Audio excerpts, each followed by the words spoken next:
Hey, what's up, guys? It's Bakes here, and thank you for joining me for this episode of Ranked, where I'll be ranking every band that I've seen live from my least favorite to favorite concert.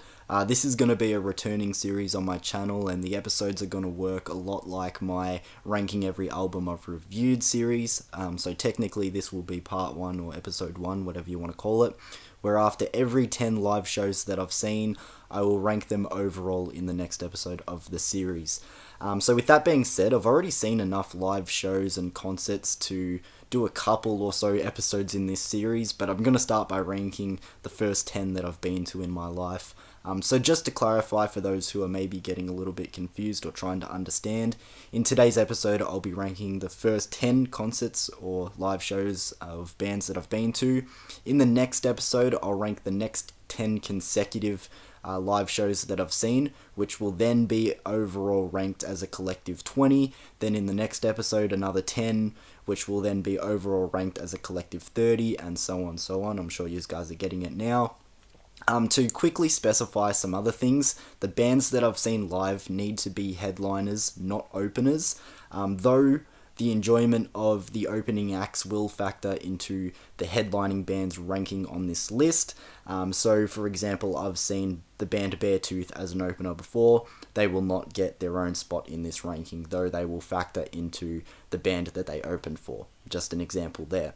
I will not be including any festivals or any situation where a collective of bands were playing in a festival-like environment. It's just too hard to put into a ranking of concerts and whatever because it's such a different environment and atmosphere, and I think it's just sort of hard to put that on a ranking. And lastly, like I said, I'm going to be starting this series from the first 10 bands that I've seen live, but technically I've seen live shows before the earliest one on this ranking. However, they were too amateur and not fully legit enough to be like a real concert, so I'm not counting that. But with that being said, I'm sure you guys get everything that I'm going for in this list and get all my clarifications out there, so we might as well start this ranking starting off at my number 10. All because of you! All because of you! All because of you! Starting off my list at my number 10 is the band Rise Against, who I saw on the 10th of February 2018. This one, looking back on, I'm actually probably more fond of now than I was probably at the time of actually being there. At this time, I definitely was a fan of Rise Against still, don't get me wrong. I knew a handful of their albums pretty well, but I wasn't as high on them as I am now. But I went along with my old man and my brother who love Rise Against definitely more than I do, even to this day. And it was at Margaret Court Arena, good venue, nice size.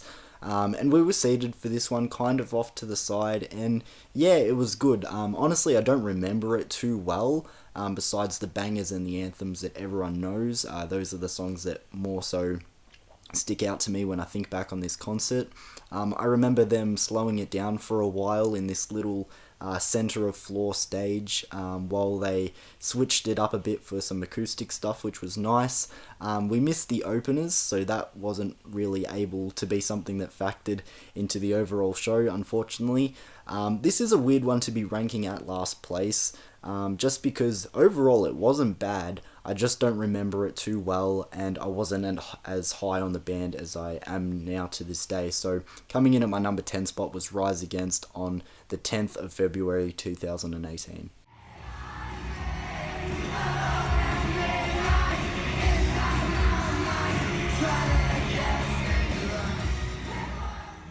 For my number 9 spot, I have Yungblud, who I saw on the 2nd of January 2020.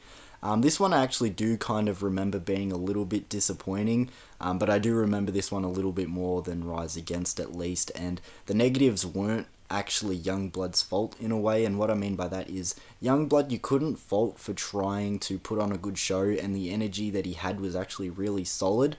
But the rest of the crowd were fucking dead. I moved into the mosh solo because the other people that I went with didn't really feel like it, and I guess neither did the people in the mosh, actually, thinking back on it. So many times he tried to hype people up and he yelled things like, yeah, let's get this mosh going, or I want to see bodies in that pit, but nobody was having it. I'm trying to not offend anyone, but a lot of the people in there seemed to look like they were the easily offended type, PC heroes, accidentally bump into them and they'll sue kind of people. That's what they looked like. And I was trying to get the crowd going. He was trying to get the crowd going with energy and whatever, but they were dead. And they were kind of faking as well. He's like, yeah, let's get this mosh going. I want to see the energy. And they're all screaming back and everything. And I'm like moving into this mosh. They did not want to budge. Like I said, I'm trying not to offend people, but it was the typical like blue hair, facial piercings, like, oh, don't touch me sort of crowd. The opener wasn't anything special, but Youngblood did put on a good show. Otherwise, good venue. The Forum is always super fucking good to play at. Youngblood is kind of an artist that I've grown out of over time, so that's also sort of playing into this factor. But at the time, he was putting in as much as he could. But I've got to put it at my number 9 spot, Youngblood, on the 2nd of January 2020.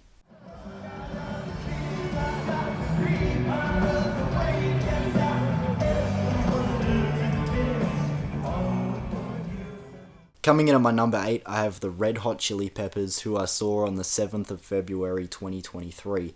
This is a show I'm partially mixed on by what it was, because I do have to agree with most people's complaints who watched the Chili Peppers when they went on their most recent Australian tour. Too many new songs and not enough of the classics. And I do get it. Their new album had just come out, and as a band you want to share it and play something new live. But also, as a watcher, I just wanted a few more of their classics thrown in there. But on the positives, the bangers and the classics, when they were played, were fucking insane. I loved it. The atmosphere was really good, and it's the Chili Peppers, so it's kind of what you would expect energy-wise. We were seated for this one, and we were pretty far back. At the time, it was probably the biggest venue I had seen a band headline at, being Marvel Stadium, which is one of our bigger sports venues here in Australia. Post Malone opened, and that was obviously solid. Having a headlining act perform as your opener is just fucking crazy, so that adds to the positives as well. But like I said, great atmosphere, and when the classics came on, they were fucking incredible, but just not enough of them. Though on the way home, going to the train station, after the show was done, a huge crowd formed around someone dressed as Darth Vader playing the Chili Peppers on guitar, so that was pretty cool. I'll give it bonus points for that, even though that's technically not the show. But coming in at my number 8 was the Red Hot Chili Peppers on the 7th of February 2023.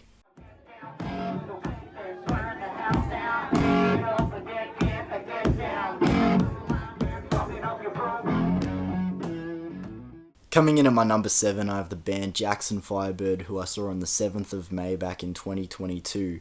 Now going from the biggest live venue that I brought up in my previous entry to probably the smallest, or at least at the time the smallest, but $10 entry at the Cherry Bar, up in their band room, rocking up after a footy match from the MCG. My team had won, up the Tigers.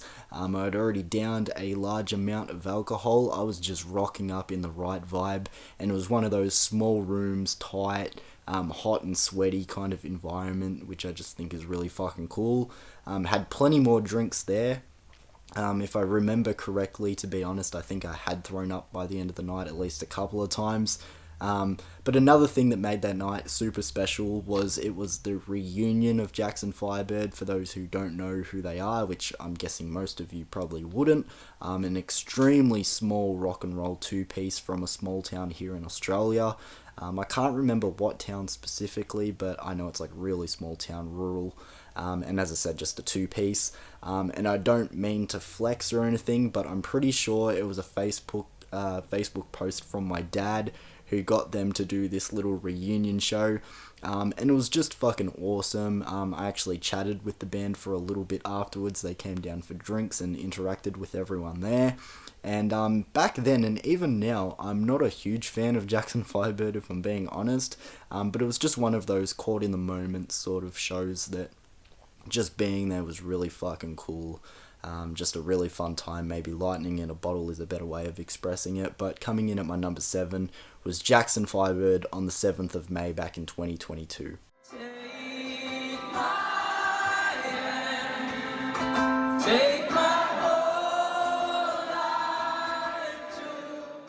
Coming in at my number 6, here I have 21 Pilots, who I saw on the 13th of December back in 2018. I'm starting to take it up a notch on this ranking because this is probably the first I'll say starts to go into like really good territory. I was on the floor again for this one in a really good, close enough spot considering the size of Rod Laver Arena and how caught up and far back you can go while on the floor. But the funniest part was this absolute fucking like Sasquatch of a man standing right in front of my dad, and my dad's on the shorter side of life, and that's not me making fun of him, so am I. But this guy was fucking massive. He was a mountain. He was like 10 times taller than anyone else, and of course he stood right in front of my dad. It was fucking hilarious. But this was the band's tour after their album Trench, which is my favourite album of theirs, so there was plenty of good music. Very theatrical as well, which was a good change of pace considering a lot of the bands that I watch live are a lot more raw, sweaty, small venue kind of feels. But this one had like little video breaks, had crowd interactions, had magic, like legit illusions, light sequences. Even the drummer Josh Dunn played his kit while surfing the crowd, which was pretty cool. There was just a lot to enjoy about this one, and like I said, first to take a kind of step up on this ranking. The opener was this Aussie rapper, I forget his name. I did know him beforehand going into the show. He was pretty good as well, so that sort of plays into it too. But coming in at my number 6 was 21 Pilots on the 13th of December back in 2018.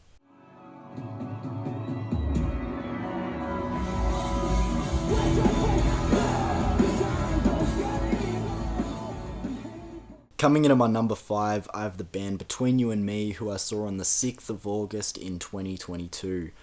This was probably the first show that I was actually fully prepared to go in solo if I had nobody to accompany me.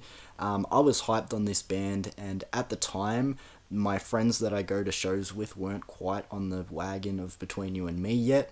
I eventually found someone to come with me. And we headed out to the Corner Hotel, which is a personal favourite, smaller venue of mine, in my eyes at least, and the show was awesome. That was right after the band dropped their album Armageddon, which I've spoken about on my channel before plenty of times, how much I love it, and they played that album in full, a couple of their bigger earlier hits to fill out the rest of the set list as well. Got there early, watched all the openers, which there were no standouts for the openers, honestly, but me and my guest had fun, you know, making jokes and listening to these bands that we hadn't heard before. It was a good time. The mosh did look good, though we didn't venture into it, because we had such great spots in the front because we got there so early. And also I didn't really feel like putting my guest through a mosh either. But it was solid, and I wish my live show friends were into the band at this time, because this was probably the best I've ever seen Between You and Me live. I've seen them open for bands before, and then since this show I have seen them again headlining, but this was probably their peak. So coming in at my number 5 was Between You and Me on the 6th of August back in 2022. It don't make much sense right now, but it'll all come together when the lights go. Coming in at my number 4, I have the band Trophy Eyes, who I saw on the 15th of February back in 2020. A very similar experience to my previous entry. Again, got there very early and watched all the openers. Got a spot right at the front, possibly even too close. And again, from memory, a good small venue, being the Croxton Band Room.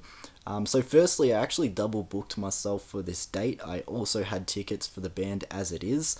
But I chose Trophy Eyes because I had tickets for this with my brother, and I knew I would have been jealous if I missed out on something that he really enjoyed. And plus, I probably do like Trophy Eyes more than I like As It Is, if I'm being honest. I do want to highlight the openers for this one because it was a great lineup. First of all, we had Blessed, who is someone I still somewhat listen to nowadays. I actually got to have a good chat with him after his set when he came down into the crowd, which was pretty cool. And then the other openers were Congrats, who is the lead singer of Slowly Slowly, Ben Stewart, one of his side projects. So again, a good lineup of openers here. But like I said, we got a good spot right at the front, just due to the time that we got there. And like I said before, possibly too fucking close because I was either gonna go home with broken ribs or a fucking concussion. Because broken ribs, I was like right up against the barricade. The mosh was right behind me, so every time I got pushed forward, my ribs were just getting crunched. I couldn't fucking move, but I wasn't complaining because I had a great fucking view. I was literally right in front. And then the concussion, because every time there was a crowd surfer or stage diver, they fucking went over me. And I remember one specific instance where a foot hit me in the back of the head, and I swear to God, I was like fucking seeing stars for a second. I was like, what the fuck? But it's one of those things when you go to a show like this, and especially when you're right in the front or in the mosh, you gotta expect something like this to happen. I know you want everyone to ideally stay safe, but you gotta take the good with the bad, not be a pussy about it, and that's what I was doing. I was happy to fucking catch limbs in the back of my head and breaking my ribs for the spot that I had. It was really fucking cool. But to get back on topic, Trophy Eyes, one of my all-time favourite bands. It was my first time seeing them live, so getting to see the songs live, the energy, the atmosphere, everything was just fucking great. Took some posters off the wall, me and my brother, as I said, we went together. We pulled some off the wall on the way out. It was just overall a great time. So coming in at my number 4, Trophy Eyes, on the 15th of February back in 2020.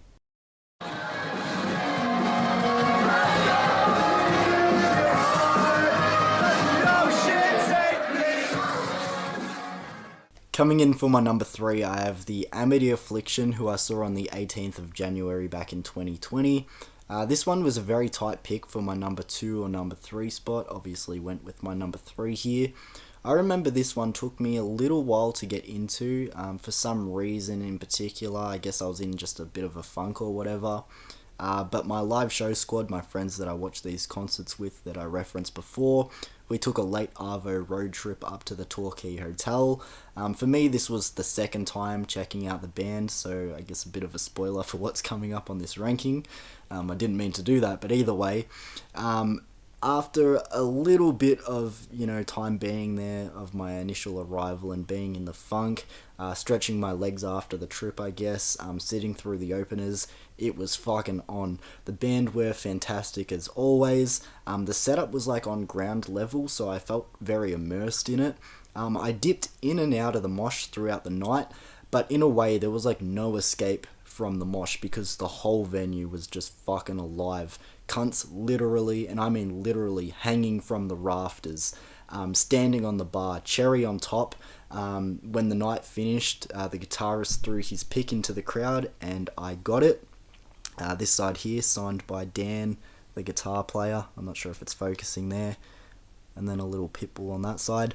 Keep it with me now. I do not play my bass with it because I just want to keep it pristine. But yeah, that was really cool. It was just really incredible. Every time I think back on that night, I remember how they performed Drag the Lake. That is a song that really stuck out to me that night. But like I said, it was very close between my number 2 and number 3 spot. But I went number 3 this time, The Amity Affliction, on the 18th of January in the year 2020.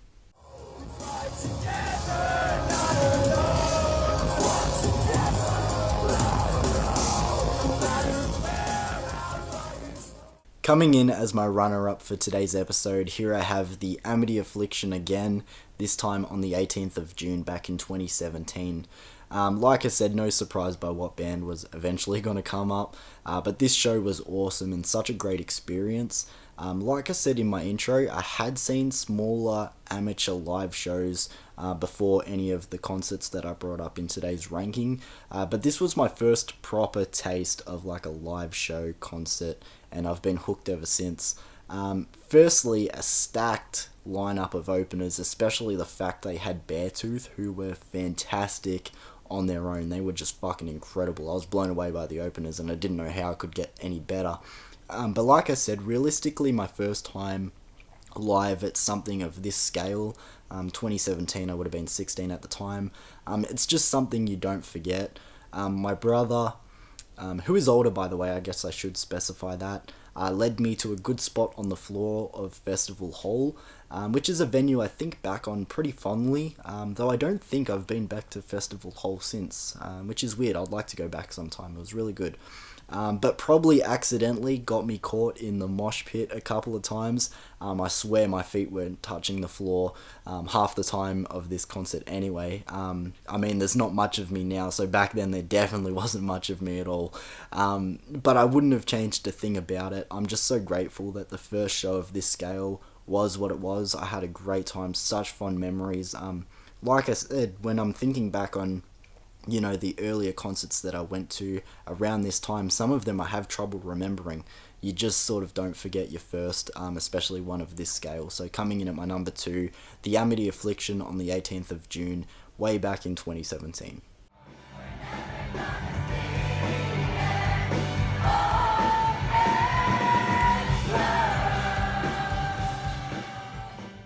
And coming in as my number 1, or at least for today's episode it is, like I said in part 2, it might get moved around in the overall ranking part, but for today's number 1, here I have Neck Deep, who I saw on the 4th of December back in 2018. For my number 1, possibly my favourite modern band. You guys should know how much I fucking love Neck Deep. Like, shit, I have a Neck Deep tattoo now. Yes, that was a way of just showing it off, but I just fucking love Neck Deep, and this show was awesome. I know I keep hyping up the smaller venues, but 170 Russell is just fucking dope as. Maybe not a top favourite like some of the other smaller venues that I've mentioned so far, but still really solid. I also want to highlight again a great lineup of openers. We had Between You and Me, which I brought up as a headliner before. Stand Atlantic, who I've seen plenty of times live since, and I just love them in general. So again, the openers were really fucking good. Got a spot nice and close again. Don't get me wrong, there was a mosh going on this night. There was movement, but looking back, it was actually a lot more mellow than you'd might expect, especially for a Neck Deep concert. But I mean, it was still incredible, and like I said, probably my favourite modern band. And just hearing the songs live for the first time was just really great. Trying to knock down the mood, but for a sentimental moment for a second, I actually teared up a little bit during this concert because it was roughly a year after my mum had passed away, and hearing certain songs that I've spoken about on this channel before live just did shit to me. So it was a little bit of a sentimental memory as well, but great show. Maybe I'm not hyping it up as much as some of the others and catching as much of the hype and atmosphere like I did before, but trust me, it was fucking great. I had a great time. Neck Deep on the 4th of December back in 2018. So there we go, guys, through ranking the first 10 live shows and concerts that I've been to. Like I said, this will be a continuous series, so in part 2 I'll have another 10 concerts and I'll have an overall ranking of 20, and then in part 3 another 10 and have an overall ranking of 30, so on, so on. I don't know how many concerts I'm going to go to, but I'll keep doing it while I'm on YouTube for sure. But like I normally do at the end of this style of episodes, I'll put up a quick graphic showing the overall ranking as it stands as of now, and like I said, there will be another 10 by part 2, another 10 by part 30, and you guys can see how the concerts are ranking and how they might move around and whatever. So I'll put up that graphic now.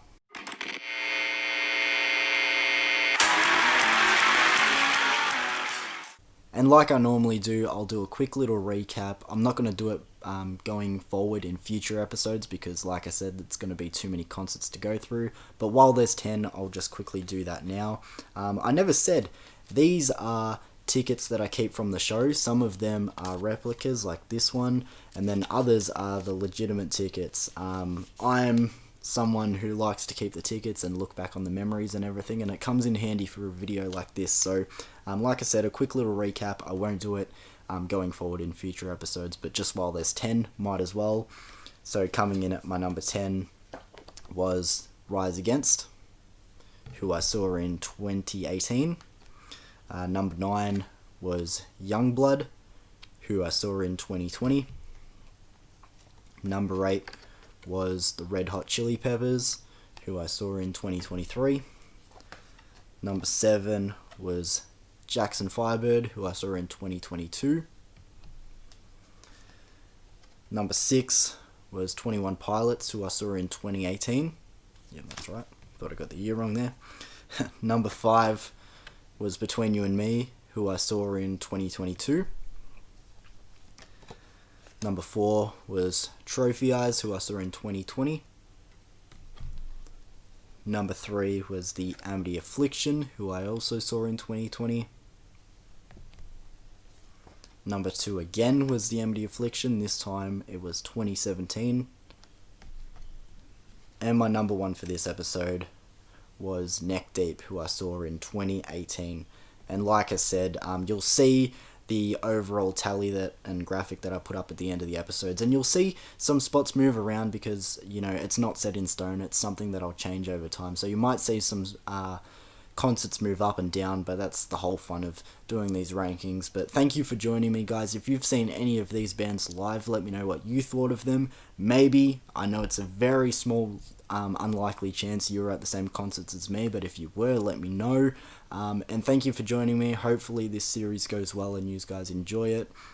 If you do, make sure to hit the like button and subscribe and leave comments of support. I really appreciate it, and I'll see you for another video soon, guys. Peace.